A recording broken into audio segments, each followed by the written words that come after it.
இன்றைய தேவ பிரசன்னம் சங்கீதம் 11ஆம் அதிகாரம். நான் கர்த்தரை நம்பியிருக்கிறேன், பின்னே ஏன் நீங்கள் என் ஆத்துமாவை நோக்கி பட்சியைப் போல உன் மலைக்கு பறந்து போ என்று சொல்லுகிறீர்கள்? இதோ துன்மார்க்கர் வில்லை வளைத்து செம்மையான இருதயத்தார் மேல் அந்தகாரத்தில் எய்யும்படி தங்கள் அம்புகளை நாணிலே தொடுக்கிறார்கள். அஸ்திபாரங்களும் நிர்மூலமாகிறதே, நீதிமான் என்ன செய்வான்?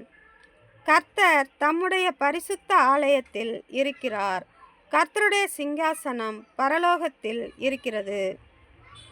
அவருடைய கண்கள் மனுபுத்திரரை பார்க்கிறது.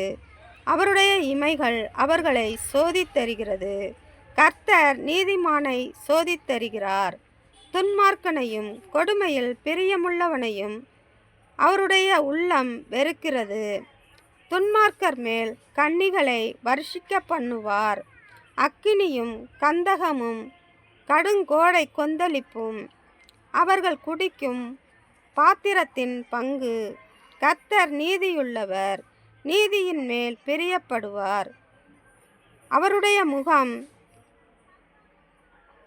செம்மையானவனை நோக்கி இருக்கிறது. ஆமேன், ஆமேன், ஆமேன்.